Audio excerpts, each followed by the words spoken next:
Assalamualaikum warahmatullahi wabarakatuh. Perkenalkan, saya Puspita Chandra Dewi, mahasiswa KKN PPM UGM tahun 2021. Saya akan berbagi materi mengenai bijak menggunakan kantong plastik. Nah, tentunya Bapak, Ibu, dan teman-teman sering menggunakan plastik, bukan?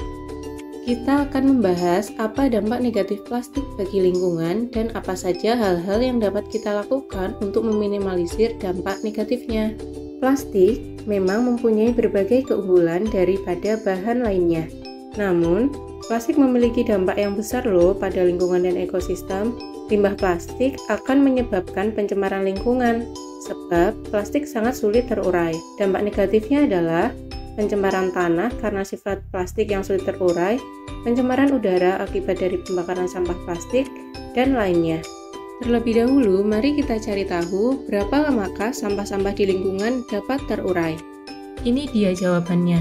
Kardus akan terurai dalam 5 bulan, plastik antara 50 sampai dengan 100 tahun, botol plastik 450 tahun, koran 4 minggu, dan kantong plastik 10-20 tahun. Sedangkan styrofoam ternyata tidak dapat terurai loh. Ternyata plastik memiliki masa penguraian yang sangat lama ya. Oleh sebab itu, kita harus menguranginya. Nah, berikut adalah contoh dampak negatif dari limbah plastik. Banyak hewan yang mati karena menelan limbah plastik. Misalnya, paus yang mati karena menelan 100 kg plastik. Ada juga rusa yang mati akibat perutnya penuh plastik. Beberapa hewan-hewan yang dilindungi pun mati karena sampah. Dan ternyata Indonesia menempati ranking ketiga pada kategori sampah tertinggi di dunia. Benar-benar ngeri dan menyedihkan ya. Untuk menanggulangi pencemaran limbah plastik, apa sih yang bisa kita lakukan? Mari kita kenal yang disebut dengan 3R. Yang pertama adalah reduce atau mengurangi sampah. Maksudnya adalah mengurangi penggunaan produk yang nantinya berpotensi menjadi sampah. Bagaimana caranya? Beberapa hal yang dapat kita lakukan yakni dengan menggunakan kantong belanja kain saat berbelanja, juga menggunakan sedotan stainless untuk mengurangi sedotan plastik. Lalu, cara yang kedua, kita bisa melakukan reuse atau menggunakan kembali produk yang sudah terpakai. Dengan menggunakannya kembali, maka sampah yang timbul dari produk-produk tersebut dapat berkurang. Hal-hal yang dapat dilakukan contohnya dengan menggunakan botol minum pribadi dan kotak makanan, sehingga mengurangi pemakaian botol minuman kemasan, styrofoam maupun bungkus makanan sekali pakai lainnya. Lalu, kita juga dapat menggunakan botol sabun mandi atau sampo yang sudah kosong dan mengisinya dengan membeli produk isi ulang. Contoh lainnya yaitu memanfaatkan botol, kaleng, ataupun bungkus minyak goreng untuk dijadikan pot tanaman. Lalu yang ketiga, kita bisa melakukan recycle atau mendaur ulang. Maknanya adalah memanfaatkan sampah yang tidak terpakai sehingga kembali memiliki nilai estetika, manfaat, dan bernilai jual. Bagaimana caranya? Kita dapat mendaur ulang plastik menjadi souvenir, tas, lampu tidur, bunga sebagai hiasan, dan lain-lain. Tentu saja ini dapat menjadi ladang usaha yang cukup menjanjikan loh. Tadi telah kita bahas bagaimana cara menanggulangi limbah plastik. Kali ini saya akan berbagi sebuah tips untuk berbelanja ramah lingkungan.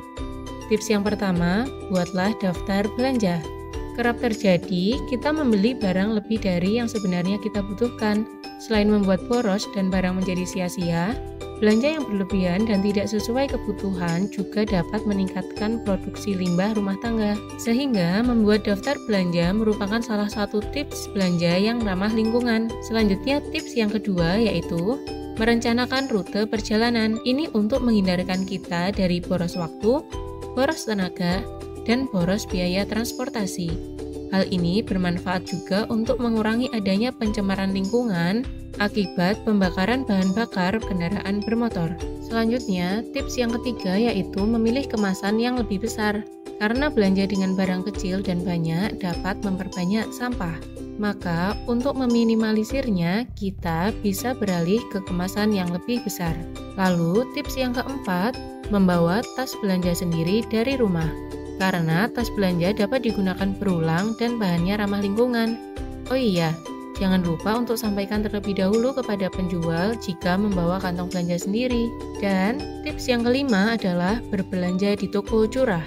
Mengapa demikian? Sebab selain harganya lebih terjangkau, toko curah menjual barang tanpa kemasan, sehingga kita dapat membawa kemasan sendiri, seperti karung tepung, toples, kantong belanja kain, dan lain-lain. Tentu hal ini akan mengurangi peredaran sampah plastik.